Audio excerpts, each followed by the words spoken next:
I don't know why, man, but this morning, when I woke up at fucking 5 a.m. for some reason, a thought came to my mind not long after I'd been awake, and it was about AEW and their world champions. And I noticed that AEW haven't had a strong world champion for quite some time. Their world championship has felt mid.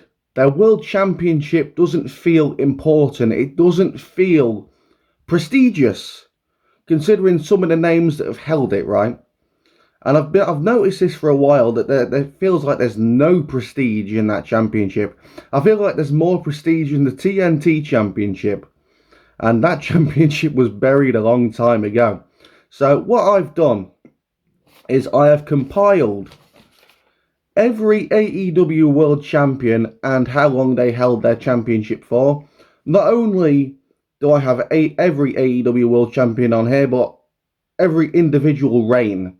So Jon Moxley's 3 reigns and his interim reign are on here. Now, I compiled these from the AEW website. So if Jon Moxley's interim reign wasn't official, why is it on the website? I don't know, but I've written it down as interim. Technically doesn't count, but I'm glad they fucking stopped that shit. We're going to go through each reign, and we're going to point out where things started to go wrong with the AEW World Championship, because everyone was bigging this championship up when it first came out. People said it looked beautiful. Personally, I don't like the look of it. I think it looks a bit, I don't want to say goofy, but it looks odd, right? The shape of it looks weird. So it's an objective thing, I guess, but we're going to go through every AEW World Champion and their reign and see where things started to drop off. So the inaugural AEW World Champion, Chris Jericho, 182 days. Now, this was a good reign, I'd say. It didn't do anything bad for the company. Jericho was the top guy. He needed to be the champion because he was the one with the most name value. He was the one who was there to show people that AEW was serious, and to show people that AEW do have name. They've got people with a name that can be recognised, and that's what Jericho's reign was for, and it accomplished what it was supposed to accomplish. So Jericho, 182 days, absolutely fine. Jon Moxley, 277 days. This is reign number 1. Now, whether I like Jon Moxley's style of wrestling or not is irrelevant in this situation. What's relevant is what he did with the championship, and he did push the championship up to where it needed to be after Jericho's inaugural run. So Jon Moxley, reign number 1, fine, right?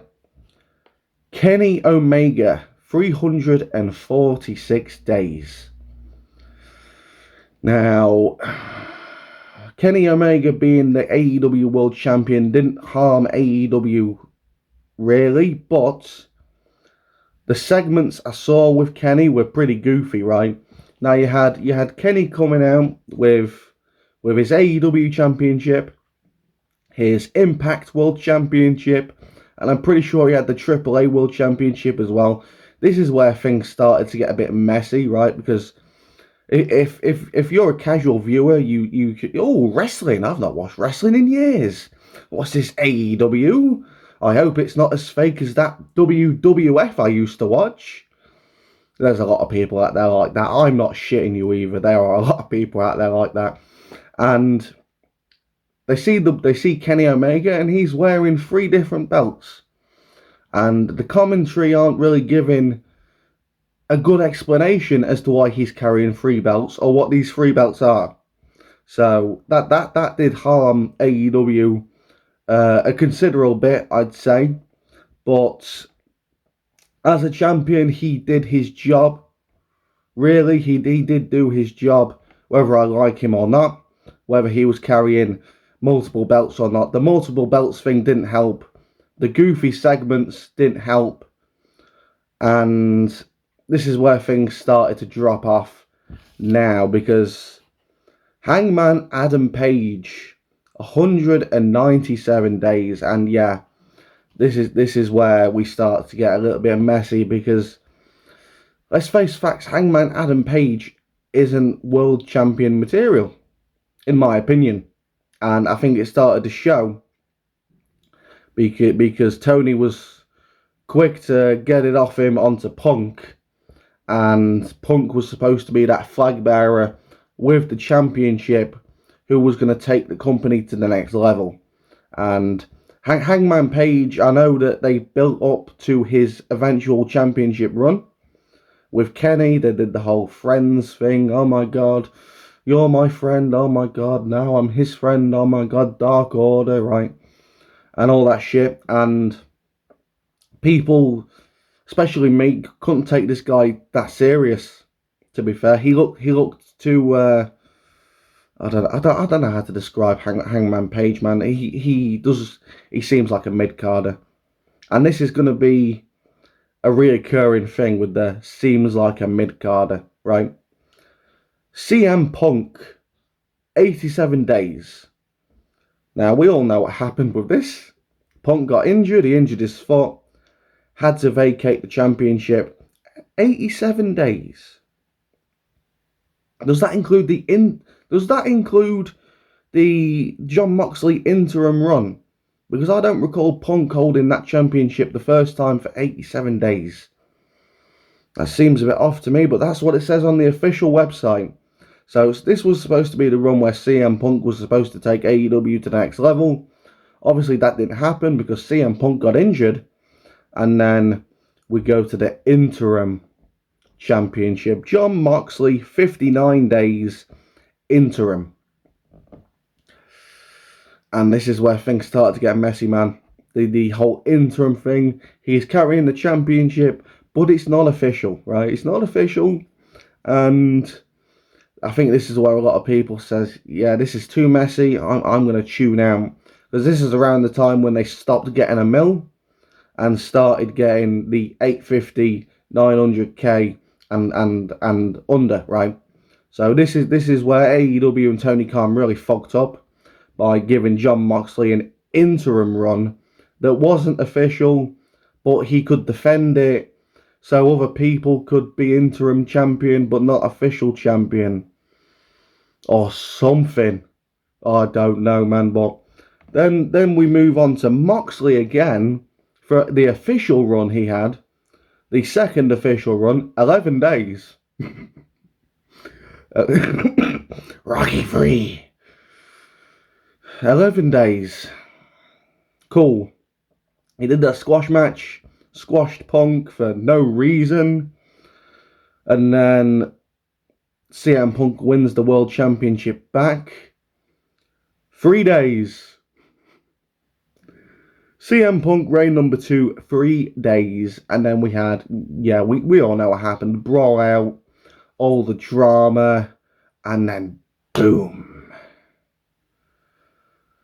Things started to get real messy, real fast.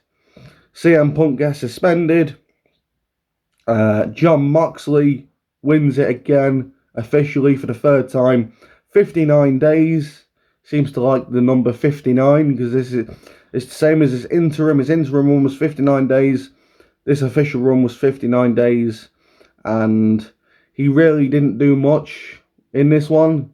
He was doing his bullshit. He was doing his random matches, random defenses.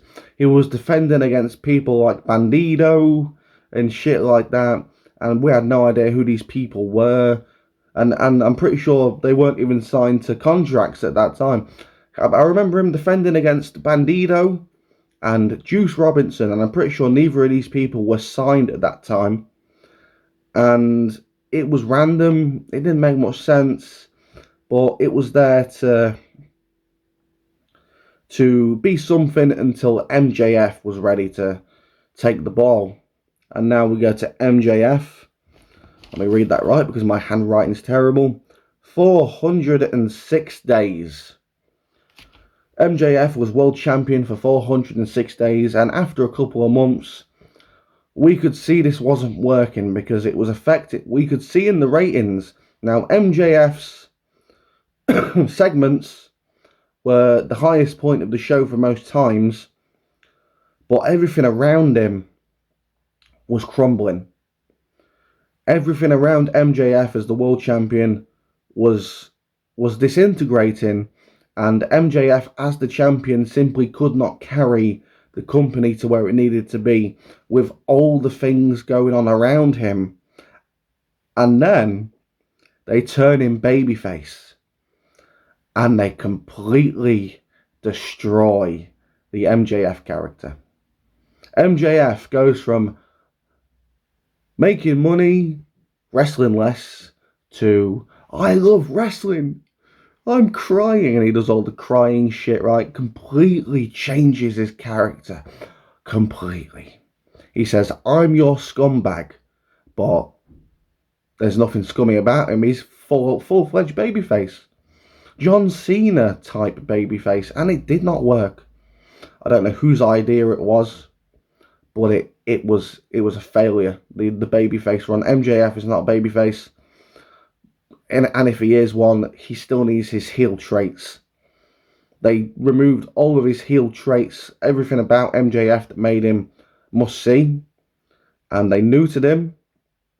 And then eventually he loses the AEW World Championship after the 406-day reign, because then we go to Samoa Joe, 113 days. Now, as much as I like Samoa Joe, as much as you like Samoa Joe has been harmed by both WWE and AEW, because after all the Brock Lesnar stuff he did, which he looked like an absolute beast, he looked so fucking weak. He lost every match. He would always lose. He won the United States Championship, sure, but that belt meant nothing at that time. Absolutely nothing. Samoa Joe, how can I put this? Samoa Joe is unfortunately a mid-carder, and I say that because of the way he has been treated by both companies. Okay? He was booked terribly for his TNT Championship run, where he was trading it back and forth with Wardlow, and then he randomly lost it to Darby Allin, right? And obviously all the stuff in WWE where he wasn't exactly treated very well. And when someone has that much bad booking, it harms them permanently. That's what happened to Samoa Joe. I'm not saying he's a mid-carder because of him. He is like that because of the booking he has received. And that is very unfortunate, because I'd love to see Samoa Joe as WWE Champion. He had it in him. He could have been great. But the way he was treated by WWE and then by AEW, Joe's not credible anymore. It's not as much as he used to be. And then we get to the current AEW World Champion. Swerve Strickland, 29 days at the minute and counting. And again, same sentiment with Joe and Hangman. Well, not Joe, because it isn't Joe's fault. But Hangman Page, this guy's a mid-carder. He is. Right? He's over with the live crowd. But he isn't over worldwide. He isn't over with the television audience. Some of them, yeah. Not all of them. Because obviously we do the ratings here every Friday. And when you look at Swerve segments, apart from a couple of weeks ago when he was in the 9 o'clock hour and that got a ratings boost, Swerve segments and matches tend to dip, right? And Tony put the World Championship on him because the live crowd liked him, the marks liked him, the Wrestle Talks liked him, Cage Match liked him, and that's all Tony cares about. Tony said a few weeks ago, oh, ratings is the #1 metric. He doesn't mean that. He doesn't care about the ratings. He cares about Cage Match. He cares about Wrestle Talk. He cares about Cultaholic. He cares about those people, right? What culture? He cares about what they say. He doesn't care about what the general casual populace say. And that's why Swerve Strickland is currently the AEW World Champion. And the point of this video, the point of going through this list, is the AEW World Championship, even though it's had a few names holding it, it doesn't feel important. It doesn't feel prestigious. It does not feel like a world championship. It feels like the NXT championship. Now, the NXT championship used to hold some prestige, but now it doesn't feel that prestigious these days, right? That's what the AEW World Championship feels like. It doesn't feel important. It doesn't feel prestigious. It doesn't feel like everyone's clamoring to grab it, right? There's more focus on the multiple mid-card championships, the tag championships. There's more focus on that than the AEW Championship, the World Championship, the most important championship they have. And it does not feel important because of certain booking decisions, because of certain injuries, certain interim reigns, and it being held by people who have lost all credibility, like Samoa Joe, or mid-carders like Hangman Adam Page and Swerve Strickland. And obviously some of you are going to disagree with what I've said in this video, and that's fine. You're not here to agree with me. You're not here to, oh my God, you're right about everything. Oh my God. Like JD does, right? I'm not expecting you to agree with everything I say and say that I'm always right. But this is a problem. And I don't know what will help this problem. Because, yeah, they can put it on Ospreay, but that's not going to help anything. What they should have done is they should have had Edge somehow win this championship. And now that I'm looking through this list, they should have had Christian Cage beat MJF for the championship. Christian Cage holds it for a little bit, and then Adam Copeland wins the championship. That's how I think it could have been rectified, right? But right now, because Edge's credibility isn't very good, he's doing nothing segments with the TNT championship. Right now, man, I don't know what can help the AEW championship, because when you've got a championship that doesn't feel important, the show doesn't feel important. Nothing feels important. And the reason WWE have had a lot of good business recently is because of Roman Reigns. Roman Reigns held the championship for well over 1,200 days. Or 1,300, I can't remember. But he was a strong champion. He was must-see. And he was a real world champion. How many people in this list can you say was a real world champion? I can say probably 1, 2. And that'll be the first 2 reigns of Jericho and Moxley. Because Kenny could have been a real world champion, but he was holding multiple belts at the same time, diminishing the AEW championship, and yeah. But I hope you've enjoyed this video, man. Something a bit different we've done today, and yeah, I've noticed people don't really want reviews from me anymore. I've noticed, man, the views in the reviews I do tend to flop. So I thought I'd try something a bit different. We'll see how this goes. Like, subscribe, follow me on @CrossMan25. Thanks for watching, and I'll see you soon.